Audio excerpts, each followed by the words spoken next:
On this Andy's Auto Sports Short, we're talking about fuel injectors and how to choose the right ones for your vehicle.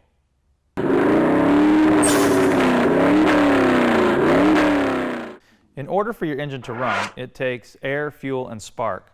The fuel injector actually supplies the fuel and are controlled by the car's ECU. Just to give you a visual of how fuel systems work in most vehicles, so the fuel from the tank is pumped through a fuel filter into the fuel rail. That's where the injectors are connected. This is what allows the fuel to be injected into the intake runner. At the end of the fuel rail, there is a fuel pressure regulator to keep the pressure proper in the fuel rail, and then there's a return line that goes to the fuel tank. If you're going to increase horsepower, you're going to have to increase the air and fuel supply to your engine as well. And injectors control the fuel side. Now, the factory injectors are only designed to handle so much horsepower, so you're going to want to buy a high-performance aftermarket fuel injector if you're going to increase your capacity for horsepower. There is a formula to figure out how big of an injector you need for your vehicle, and this will figure it out in cc's per minute. Here it is. What you do is you take the engine horsepower that you want and you multiply it times the brake-specific fuel consumption. Brake-specific fuel consumption is a product of fuel efficiency.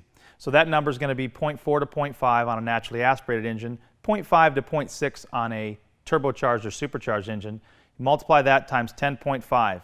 When you get that number, you divide it by the number of cylinders times the duty cycle, which again, we don't want to go over 80%. And that'll tell you how big of an injector you need for a specific horsepower.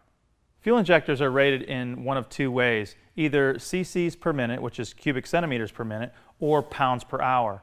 Now, basically, this is the amount of full flow rate at an 80% duty cycle. Now, on a side note, the formula that we showed you earlier on how to figure your injector size based on cc's per minute will also work for pounds per hour. You just leave off the 10.5 multiplication factor on the top line.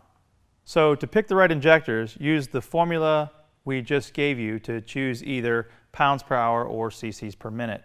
Now, we talked a little bit about duty cycle. I'm going to elaborate on that.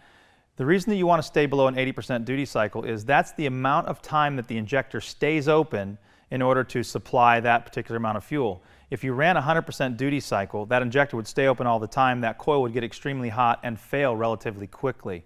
So a lot of people say stay below 80%. I like to stay 50 to 60% duty cycle. That's going to give you a safety margin and keep those injectors alive for a long time. Now, keep in mind that you can go the wrong way on the other side too. You can put too big of an injector in, especially if you're running a stock ECU. The too big of an injector will give you a soggy idle, it'll have drivability issues down low. Now, if you have that problem, if you're going to buy a big injector, you probably need to look into a programmer that will allow you to compensate for the injector size, or a standalone ECU. Now, the standalone ECU is going to give you infinite tunability and also allow you to have good, crisp drivability throughout the entire range. Popular brands we carry are Venom, HKS, Dietzworks, Excel, and Edelbrock. We hope you've learned something today, and we'll see you on another Andy's Auto Sports Short.